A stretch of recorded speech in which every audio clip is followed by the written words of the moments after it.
I hope everybody there gets clocked up from the bottom of my heart. See what I'm saying? Them dating apps is not it. It's not it. It never was, and it's never going to be. How many times I gotta get that thing? I think that ass.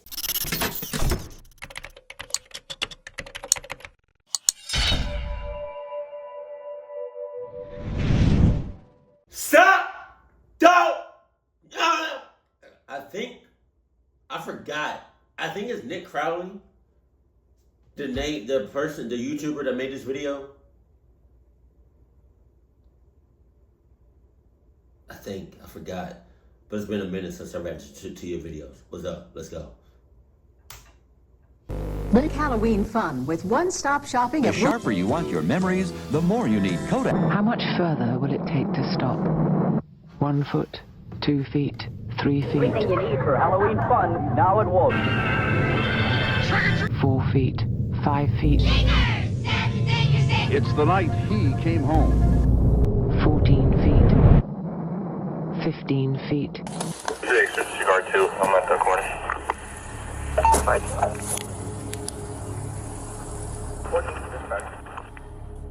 August 4th, 2021, a New Jersey police officer named John Nunez pulls over a speeding car in the township of North Bergen at 1:49 in the morning.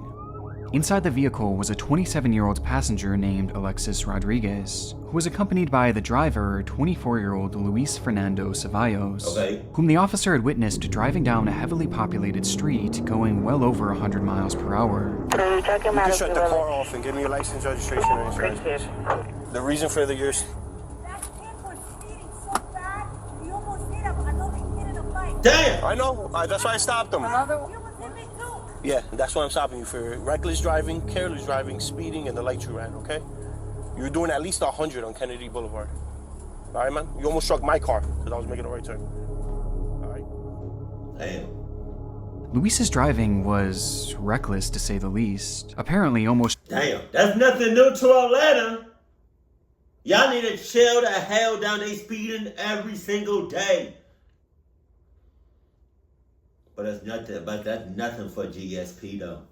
GSP, that's nothing for them.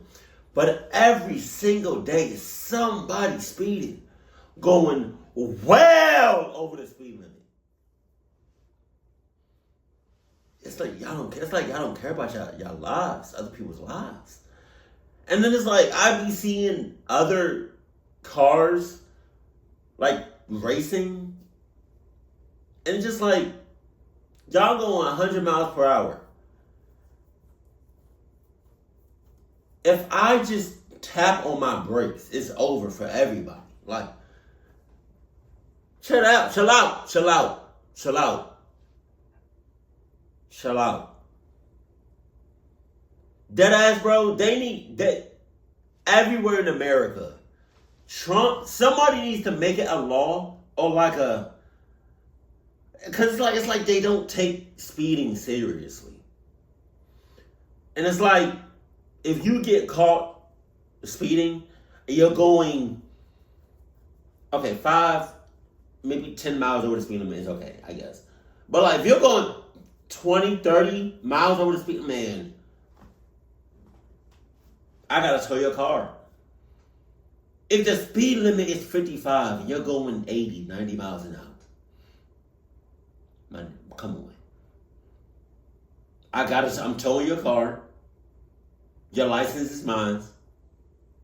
You know? I'm just saying, like, I don't think there's enough consequences. And there's no warning. If I'm a cop and I see that, there's no warning, I feel like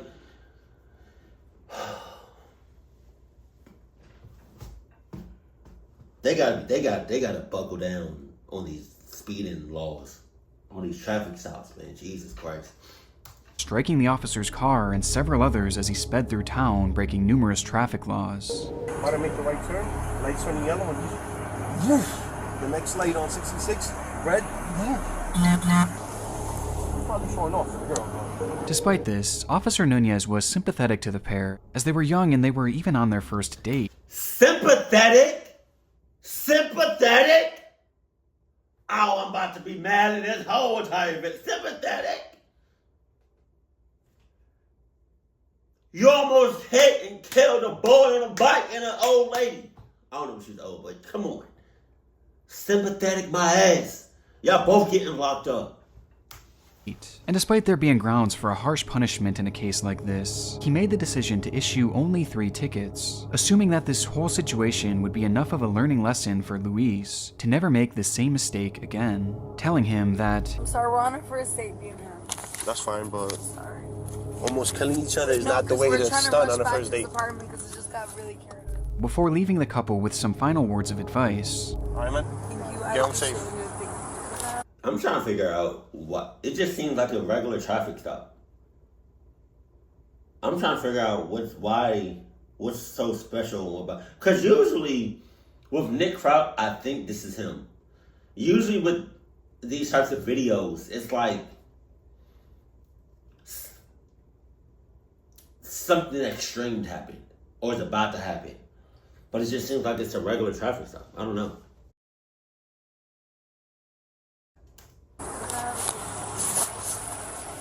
Nunez then turns back to his car as the couple drives off to continue their romantic evening elsewhere, hopefully this time in a much safer manner.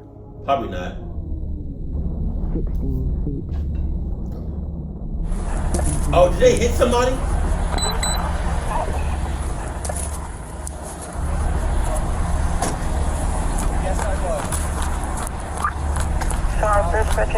Yo, this is the same kid.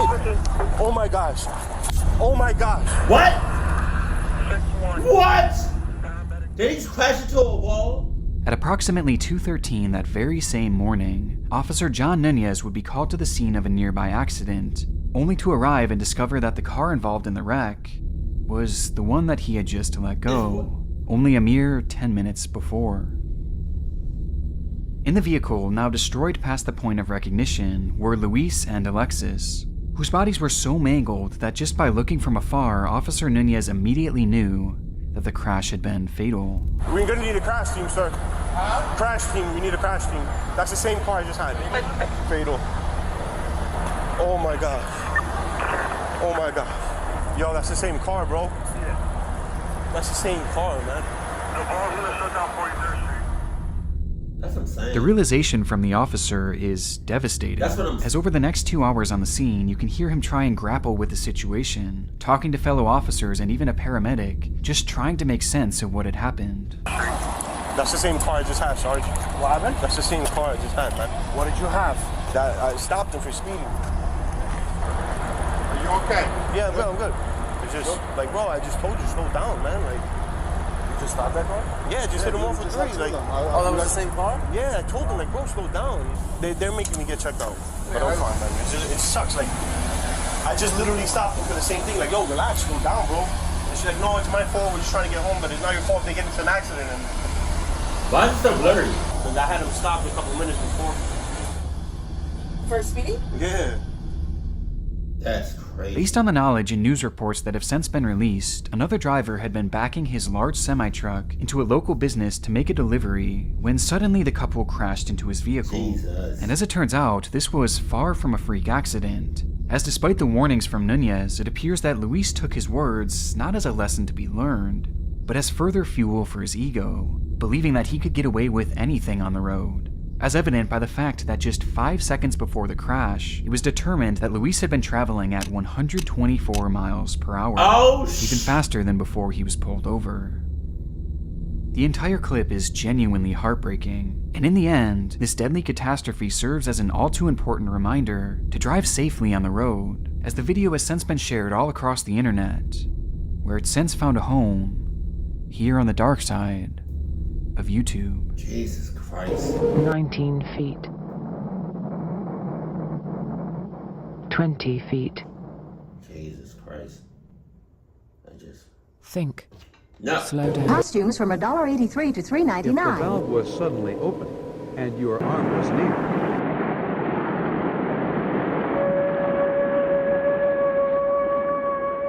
Skeletons of strange animals litter the surf.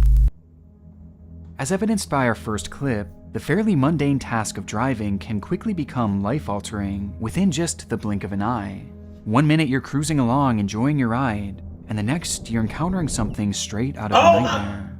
It's really no wonder why dashcam videos have become so popular throughout the horror space, showcasing horrific accidents, robberies, and all sorts of other disturbing moments. But back in 2019, a clip of a similar nature surfaced that grabbed the attention of the entire internet, not just based on its concerning imagery, but the seemingly unexplained mystery left behind in its wake. On the 30th of December 2019, a motorist was enjoying a drive on Highway 1 in San Francisco, California. The route took them high above the sea with an open cliff face showing the vast beauty of the ocean. It's one of the most visually stunning routes in the entire country, but on this particular day, for this particular driver, the beauty of the landscape would be shattered by a fleeting glimpse of something utterly terrifying. 911, what is the location of your emergency? That afternoon, police would receive a 911 call from the driver, stating that they had witnessed what they believed to be a car falling off the edge of the cliff face. Can you imagine? You call the police. Let's say I'm the officer, right? And you call me, and I say, what's the location of your emergency? And all you say is, I just see darkness. I just see blackness. I don't know where I am. I don't hear nothing. I don't see nothing. I don't even know what time it is. I don't know what day it is. I'm just in darkness. Oh my God. Can that? Yo, that'd be a tough movie, to be honest. Somebody read a movie like that before?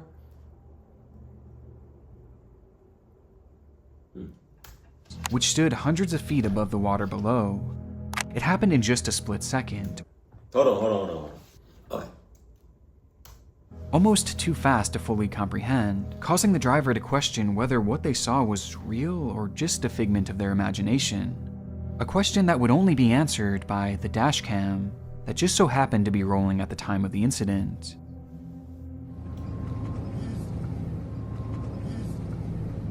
Oh shit!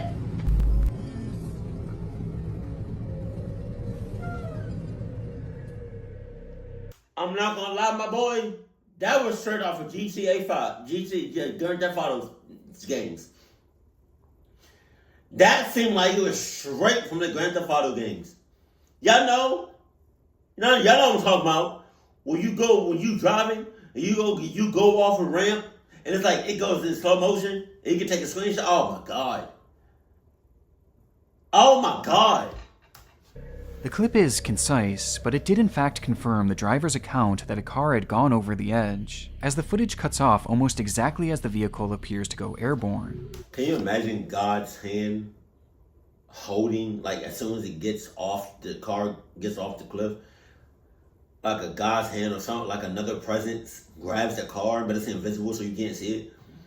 It's like, yeah, you're not doing, I don't know what you thought was gonna happen. I don't know what you thought was gonna happen. But it's not going to happen today, and puts the car safely and slowly on the ground. But then again, there's the ocean.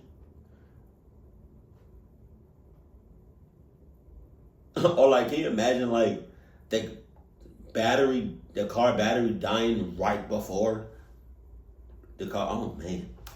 Where it would have been met with a tragic drop into the rocky ocean below. And perhaps most disturbing of all is the speed at which the car was traveling, as it appears as if the brakes were never so much as touched. Jesus.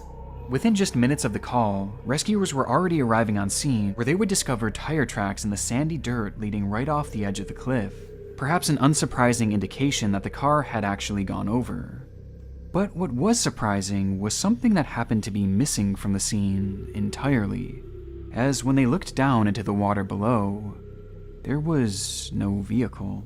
Hell no! Immediately, crews scoured the scene in rescue boats, combing the area in the hopes that somehow the driver could still be alive. And yet, they found nothing. No sign of a driver, and no sign of any vehicle. Despite the area being diligently searched over the following days and weeks, all that would be found were a few car parts that were never even matched to the make and model that appeared to go off the cliff that day. And even stranger, despite that exact type of car being determined from the video, no one came forward to report any friends or family members missing who might have owned the same type of car. And this was a unique vehicle too, a green 2009 Lexus SUV, not really one that you would typically see driving around too often.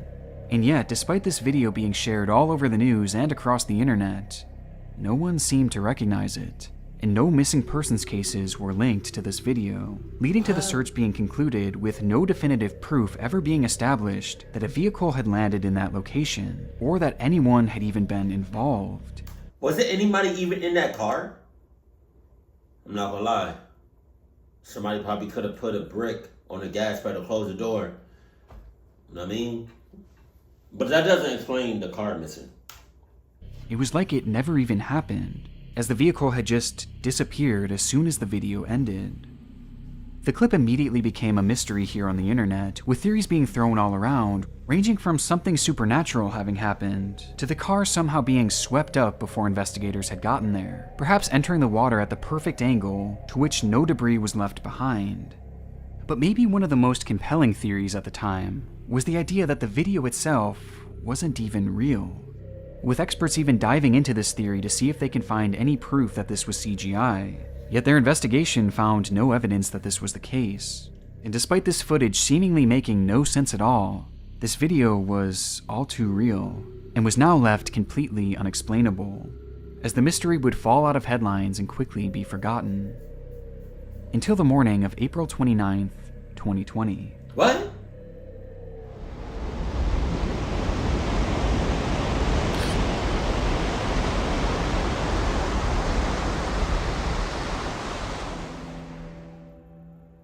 Almost exactly 5 months after this dashcam footage was taken, swimmers at the nearby Montara State Beach would stumble upon an object floating in the distance.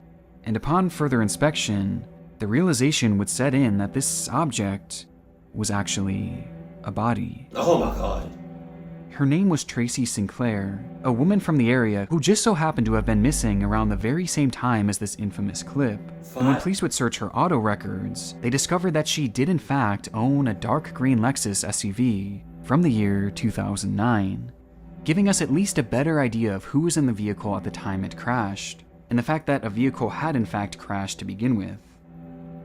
However, it's still unknown why Tracy was never connected to the case before her body was found, despite her fitting the profile perfectly. Plus, we still don't know why her car went off the cliff in the way it did. But given the fact that the brakes didn't seem to have been pressed, many seem to have... So she didn't have there was no family, no friends, no lover, no neighbors, no co-workers, no exes. If she had children or a child, asking about her for 5 months? That's wild. Settled on the idea that the crash was, unfortunately, intentional. But perhaps the strangest part of this all is, to this day, that green Lexus has still never been recovered, nor have any of its parts, leading to the mystery lingering for many across the web, who are still left unsatisfied by its conclusion.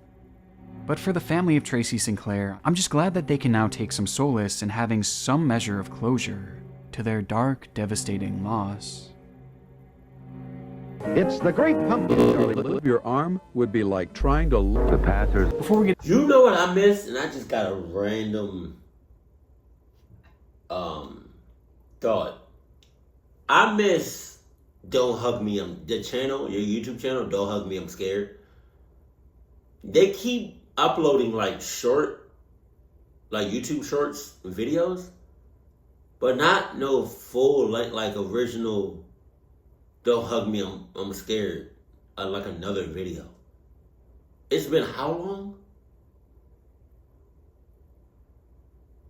Them videos used to, I think I reacted to either all of them or a few of them. Them videos used to creep me the hell out. The passers-by are characters from travelers' tales. At the bottom, it's dark and virtually lifeless. Above, there's just empty sky.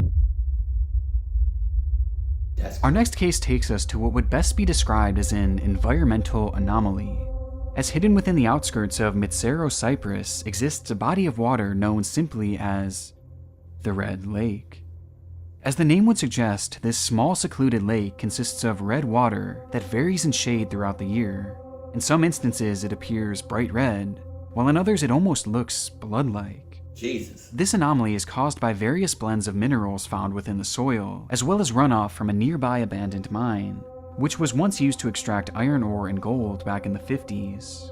Not only did this cause the water to change its shade permanently, but it also turned it highly toxic, and swimming here is strictly prohibited due to the danger that the water poses, with some going as far as to even call it an acid lake. Jesus. This hasn't stopped curious tourists from visiting the area, however.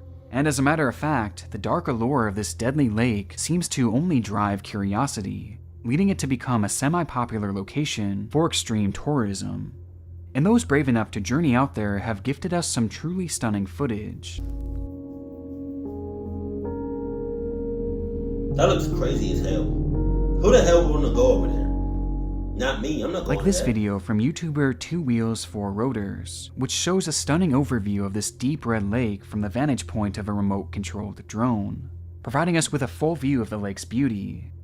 But while most choose to view the water from afar, others prefer a closer look, as some have even been brave enough to make the venture down to the shores themselves. It's not blocked off, but it's toxic. I'm not gonna lie to you, bro. Maybe it's just me, but if water looks bloodshot red, I'm not going nowhere near it. Let alone it being toxic.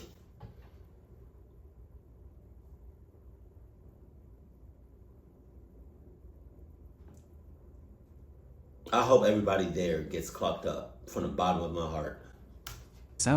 With the one video that stands out above the rest belonging to YouTuber Sarah Funk. So I discovered that there is a red lake called Mitisero. It's about 20 kilometers from Nicosia. Most people don't even know it exists. We're gonna go check it out. In 2017, the well-known vlogger and her boyfriend traveled to Cyprus with the goal of making it to the water's edge, documenting the entire adventure and showcasing just how remote the area is, and how difficult it is to access, while giving their commentary on the frightening landscape. This is what like murder episodes are made out of, okay? Because it's always like, a young American couple went on vacation to Cyprus. They went to see a red lake where nobody went, but they figured out why. And like, it just never see us again. It smells so bad here. It's like so gross. It just like feels like death. You know what I mean? And y'all two knuckleheads, y'all two cluck asses want to go there.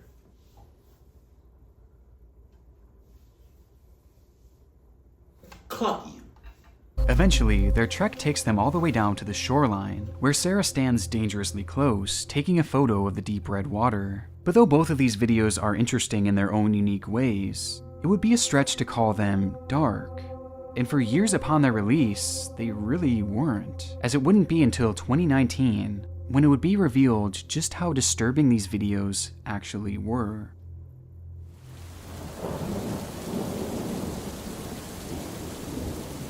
In April of that year, Red Lake and its surrounding area were pummeled by relentless rainstorms, leaving much of the region flooded, including the nearby mineshaft. And within that mineshaft, a traveler would discover the decomposed remains of a woman, whose body had been flushed out by the rain, dislodging her corpse from a shallow grave she was placed in. And she wasn't the only one either, as after that discovery, the mine would be searched thoroughly, where yet another woman's body would be found, with both women having passed away due to strangulation, indicating that perhaps this was the work of a serial killer. And so the entire area within and around the mine would be searched from top to bottom, looking for clues or even more bodies.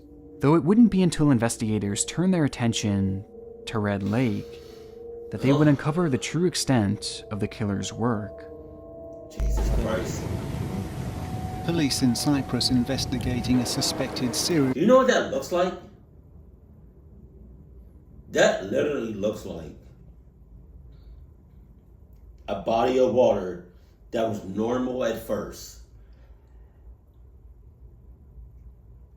And then bodies just, like dead bodies, was just dumped in that body of water and it turned blood red.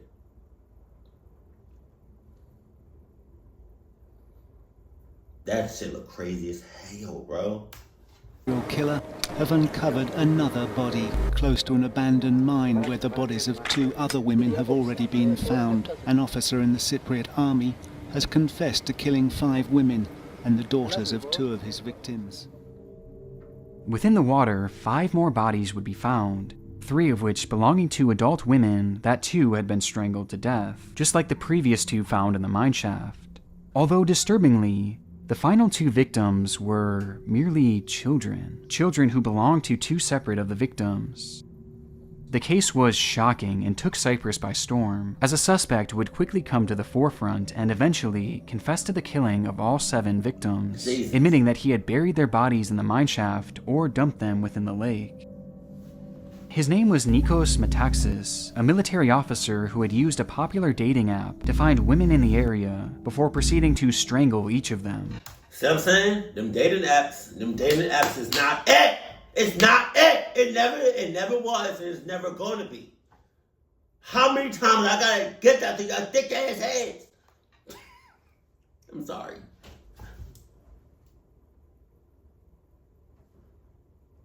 Oh, okay. Oh, my wife just got home. Jesus. I heard something from the house, like a noise from the house. And then I heard my wife close the front door. Jesus. I know that's her. It has to be her. I don't know if she's gonna come up here and come into the office. I'm waiting. Cause 9 times out of 10, whenever I'm recording and she comes into my office, because I have noise canceling headphones, I don't hear her until either she opens the door or I see her. I hear her.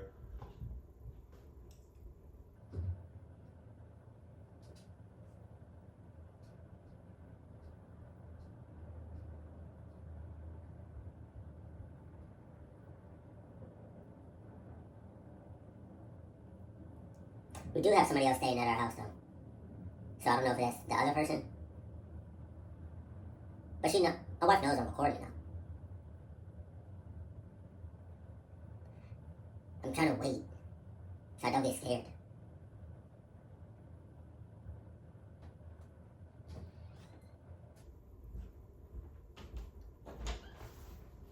I look crazy. No, you don't. It was tacky day at school. Let me see. You look good, baby. You like my makeup? Oh. I did not see your face. You still look good.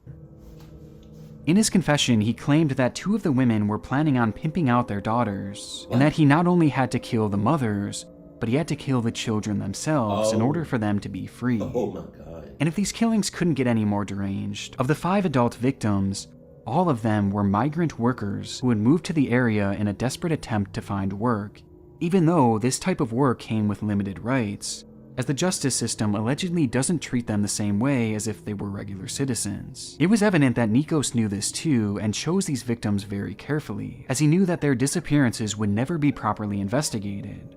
Which was right, as supposedly law enforcement never even so much as looked into their disappearances.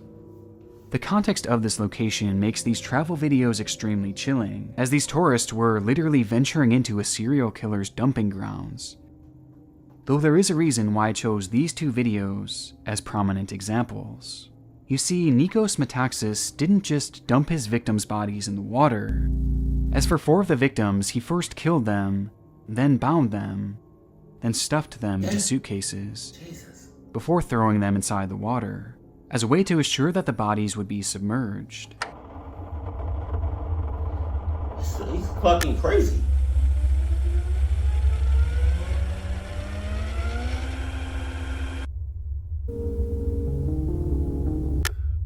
Though years later, one just so happened to wash up to shore, where we can see it from a distance in 2 wheels, 4 rotors video, as his drone flies directly over top of it. Though this isn't nearly as shocking as Sarah Funk's video.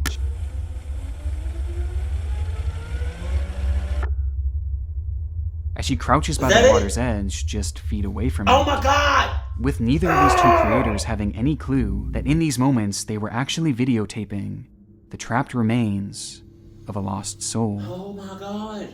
By the end of the investigation, all 7 victims were uncovered and finally given a proper burial, with their names being Mary Rose Tiburcio, Arian Palanas Lozano, Asmita Kadaka Bista, Eleno Natalia Buena, Maricar Valdez Ariquila, Livia Florentina Buena, and Sierra Ariquila. Jesus.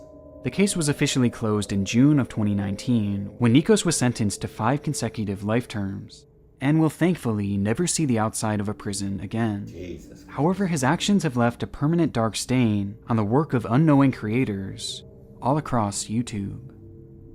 The other boy, but as the moon rose, he turned into a... As the cap came A through, cluck ass. the He turned rushing into a water cluck ass. grabbed the driver and...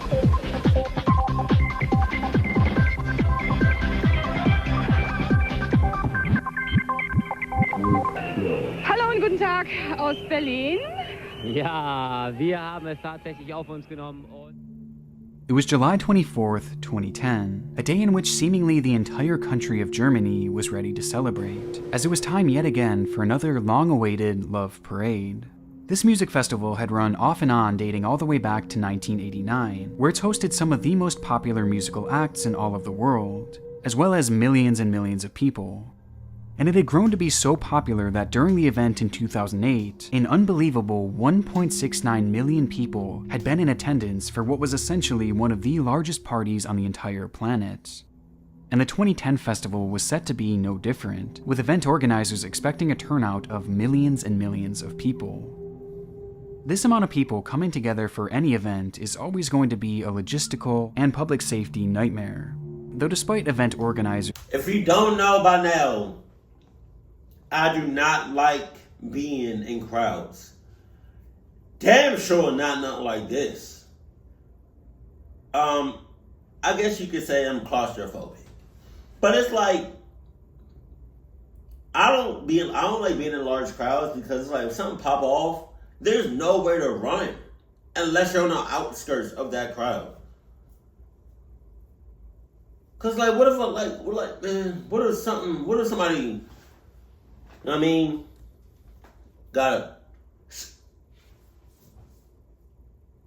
boom! Yeah, man, bro. Or what if somebody decide they want to start, yo, that's hundreds of people gone already. No, bro, no. And then to add salt to the wound. Think about traffic. Oh my God.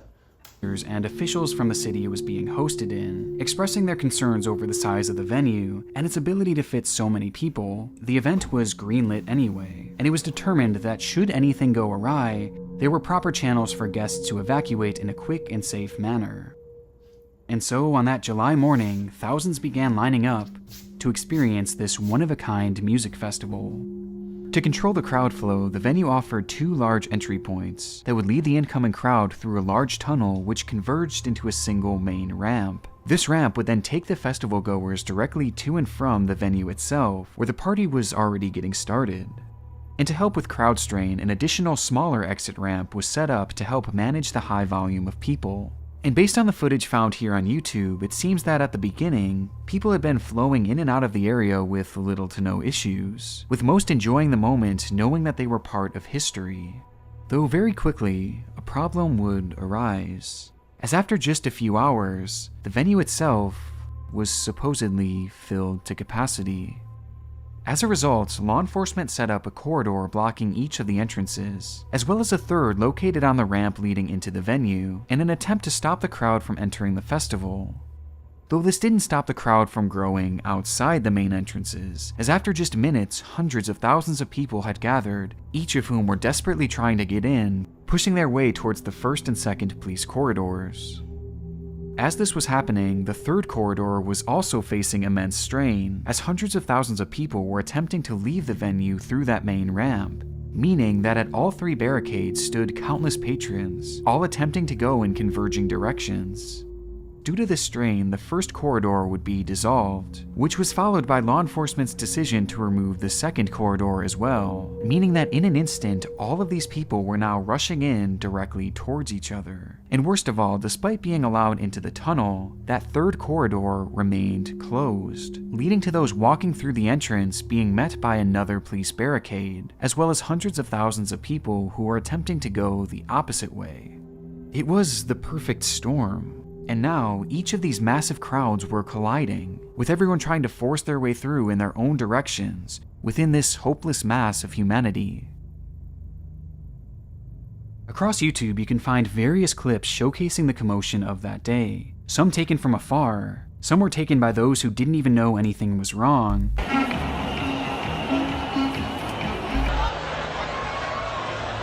and some taken by those who were trapped in the crowd themselves.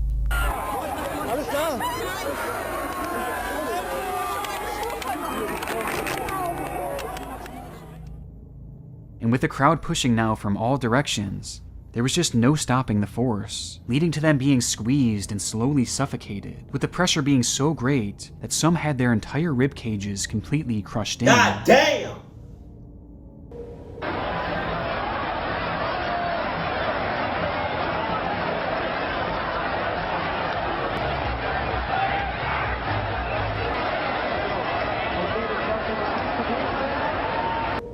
The visuals from that day are horrific, with some attempting to climb over the walls, while others had their lifeless bodies lifted above the crowd in a desperate attempt to get them medical attention. But it was helpless, with the terror also being captured by survivors who would give accounts of what they experienced within that massive crush of people.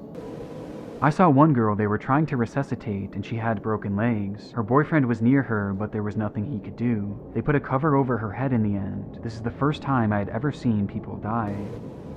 I saw 25 people piled on top of one another, a huge heap. The people couldn't get any air. I saw the dead in there. The number of people I saw lying on the floor was ridiculous. They had stamp marks on their faces. It wasn't until I saw people being resuscitated that I understood how serious this was. I don't even know if they were alive or dead. Jesus Christ. And to me, the power of this crowd is best shown within the CCTV footage that was overlooking the entire entrance ramp, as you can see people being pushed around from all different directions in a disturbingly unnatural manner, almost like waves in an ocean. In the uncontrollable frenzy, 652 people were left injured, with 21 sadly passing away, many of whom had died right there within the sea of people. In a following investigation, claims were made bashing the police on the scene for their response to the disaster, while the then mayor of Duisburg, the city where the event was held, named Adolf Sauerland, received heavy criticism and even death threats for greenlighting the event, with Adolf later going on to be impeached from office and lose his position entirely. And of course, the event organizers themselves faced extreme backlash, especially once it was revealed that the venue wasn't even filled at the time, and could have easily fit hundreds of thousands more inside, making the third barrier which ultimately caused this entire human crush completely unnecessary.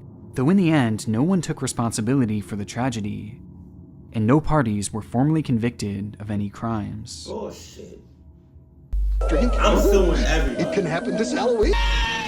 They are the children of the... No one knew. As you watch the following recreations of actual Delta P incidents, ask yourself if you have, on occasion, ventured into situations without being thoroughly prepared. Prepared.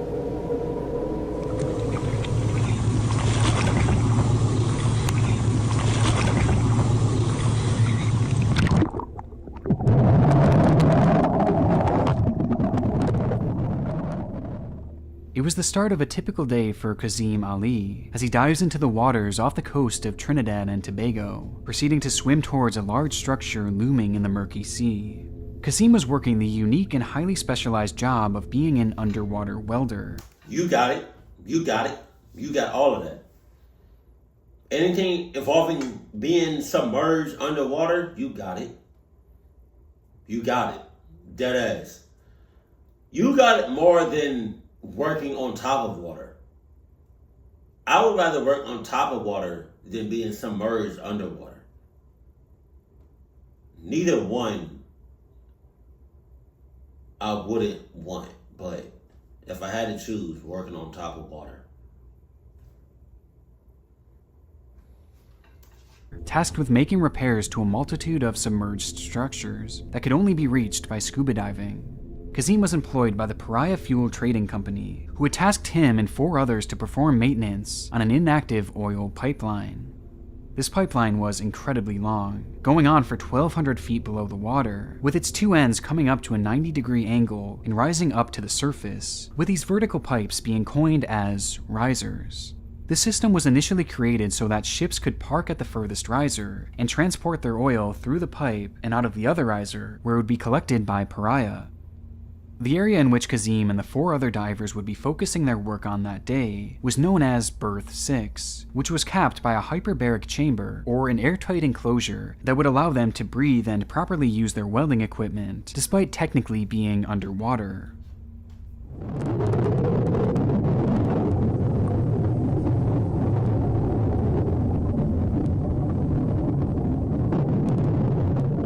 Hell no.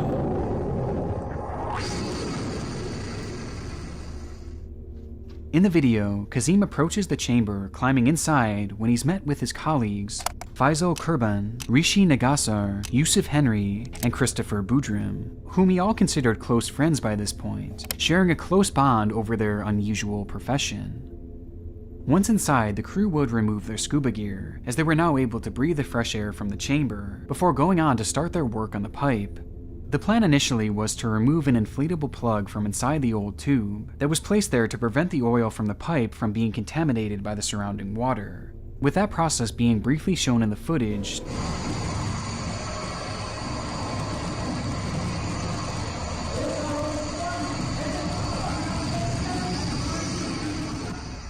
Until suddenly... What happened? What was that? The footage goes dark. It all happened so quickly that even the camera couldn't capture what had just transpired.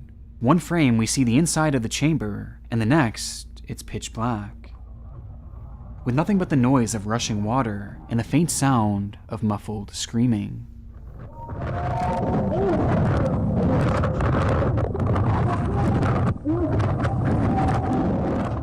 Until finally we hear a voice, revealing in part the extent of the situation that had just unfolded. This kind of sounds familiar.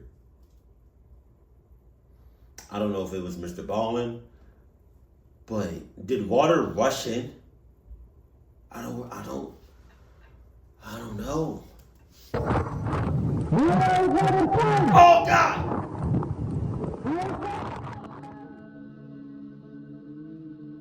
As the plug was removed from the pipe, in a time less than even a split second, the changing of pressure caused an instant suction in a phenomenon known as delta P, which proceeded to pull all the contents within the chamber inside of the tube, meaning that all the equipment, the air tanks, the tools, and the divers themselves were sucked into the pipe and were now being pulled at an impossible speed through the 1,200-foot-long tube system. Now this pipe was incredibly narrow, at only 36 inches in diameter, and as we hear Kazim being dragged throughout the tunnel, he and the others are repeatedly being struck by their heavy equipment. Yet as they each came to a halt, we hear one of the divers call out to the others, to which, one by one, they all miraculously respond.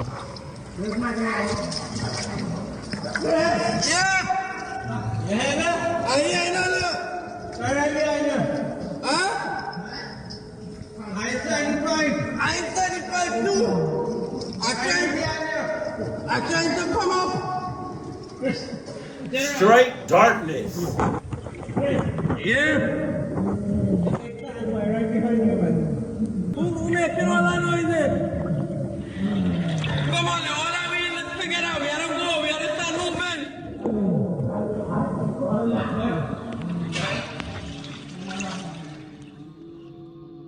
Not only had the 5 survived the event, but they were all conscious and had managed to stop within an air pocket. Oh my God. Meaning that at the right angle, they could still breathe.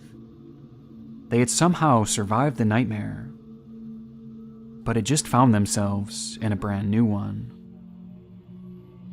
Now lodged deep within the narrow tube, the 5 men were trapped in complete and total darkness. And on top of this, the pipe was filled with old, slippery oil and water, and the group had no way of knowing where exactly they were. Making the situation even more disturbing, all of the divers were badly beaten up by the debris, with some in significantly worse shape than the others, which became evident as the men try and take stock of the situation. Guys, everything alright with you? No. Any items break? Oh, your leg, alright. Five, anything happen to you? Yusuf, anything happen to you? Yeah, boy. What happened? Damn. Damn. And this is where the footage would come to an end. Though for the divers, their ordeal was only just beginning. After minutes of trying to get their bearings straight, it was determined that Christopher Boudrim was not only physically in the best shape, seemingly avoiding any significant injury, but also that his head was in what they believed to be the direction of the chamber, where they had entered the tube. With that chamber being their only hope of escape, as had they accidentally gone to the opposite riser at berth 5, they would have been met within a movable inflatable plug. Chris knew that he would have to be the one to lead the group out, and so together the 5 men linked themselves, connecting their feet with the person below them's shoulders, and began to slowly push their way through the darkness, where they would quickly be met with another problem. Despite the group having landed within an air pocket, Christopher could see that the area ahead of him was completely filled with water, and there was no way of knowing just how long that stretch of water could last. It could be just for a few feet, or it could be for hundreds of feet. Though despite the danger, the 2 men in the front, Christopher and Faisal, decided to press on, leaving the other 3 men who were too injured to take the risk behind. So they moved forward, pushing on and now holding their breath, inching into the unknown, not knowing when or if their next breath would occur. After what must have felt like hours, the 2 managed to break through into the next air pocket, where by some miracle they would also find 2 oxygen tanks, which they would both utilize to help push them further and further through long stretches of water and long air pockets, knowing that at some point they had to be approaching the end.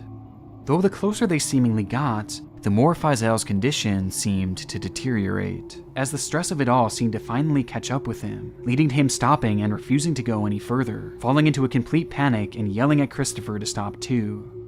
But Christopher refused, yelling back to him and the 4 others who were now hundreds of feet away that he was going to get them help and that he was going to come back for them. And so he kept moving forward, praying that he would reach the end before his oxygen ran out. Until... What? He hit the edge of the pipe. He had made it back to berth 6, though by this point the pressure was so great that he was physically unable to swim up the tube, and so he grabbed a nearby chain and held on for dear life, waiting and praying that a rescuer would look down the riser. And sure enough, he was eventually met with the sight of a rescue diver who swam in and pulled Christopher to the surface. Somehow, Christopher had survived, escaping one of the most claustrophobic and disturbing situations you could ever imagine. And with the rescuers on the scene, knowing that his friends were still alive, this case was headed for the most improbable happy ending possible. Though there was one glaring problem. Despite Pariah having a rescue crew on scene, saving the life of Christopher, they would come to the conclusion that it was too dangerous to send anyone back in the tube, despite knowing that 4 of the other divers were still trapped inside and were very much alive. And so you might be asking, if they weren't going to dive in, then what was their backup plan? Nothing. Well, there was none. And after just 12 hours of waiting around, Pariah began preparing death notices for all 4 of the workers, with the CEO even sending a message out on WhatsApp to his colleagues, stating that they were alerting the press that the rescue effort was going to be considered a recovery effort from now on, accepting that the divers had perished. But this wasn't actually true, as all the while you could hear the faint sound of banging coming from the pipe, indicating that the divers were not only alive, but were desperately fighting for their lives, hitting the sides of the pipe so that anyone could hear them, but nothing was done to help them. And so, trapped in that tight, claustrophobic, pitch-black, oil-filled pipe, those 4 divers were left to die slowly. God damn. All the while, they likely held on hope for a rescue that was never so much as considered.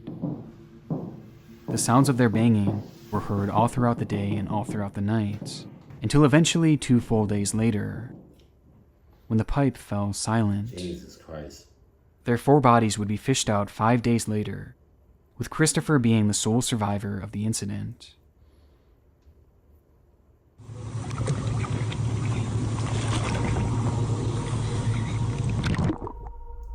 This whole tragedy is by far one of the most disturbing I've ever encountered, and the sheer terror of this moment when the men were initially sucked in, and the realization that they had been pulled into the pipe, is only made more horrific once you know the fate of these trapped men. The ones who were severely injured never had a chance to begin with, because the company in charge of their safety literally abandoned them.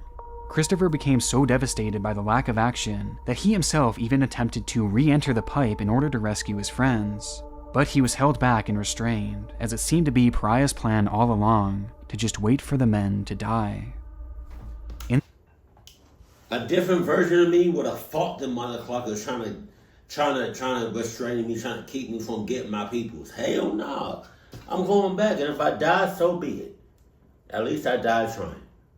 In the end, Pariah did face legal pushback for the incident itself, as well as the apparent lack of effort in saving the men. Though eventually they would be cleared of any wrongdoings. The goal of this video is to make you aware of the potential for differential pressure situations. Because when it's gotcha, it's gotcha. Candies of every kind, bubblegum, lollipops. A time for children, parties, good times. Halloween was a special time until he came back for more. I told you this isn't a man. Monday, October 21st at 8, TV 50 presents the broadcast television premiere of Halloween. So, let me ask you a question. How much money would you have to take to either get paid once a month, every 2 weeks, once a week, or every day to work in a job that requires you to be underwater for a significant amount of time? I don't know. Off the top of my head, to be submerged underwater? It's even worse if I'm in the ocean.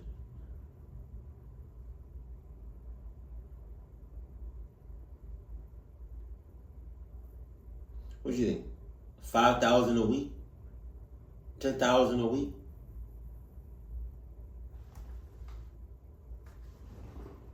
And you have to guarantee me I'm going to be 100% safe. If something happens, you have to guarantee, you have to promise me I'm going to come back out alive. I'm going to come back unharmed.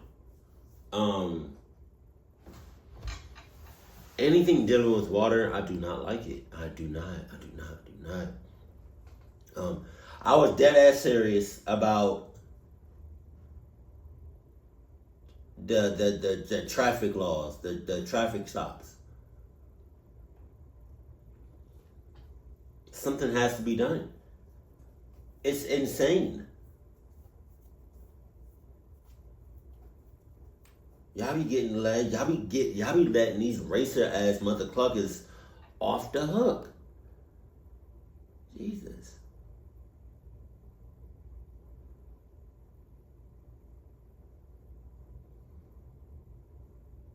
And I'll say it again. What he said? I forgot what he said. I said it once and I'll say it again. Life moves pretty fast. But I guarantee you, you will not catch me in a big body of, in a crowd full of people. Not like this. Not like we seen in that video. That was insane. And some people love that shit. Hell, keep it cool, keep it classy, and I love you. Stay happy. My family.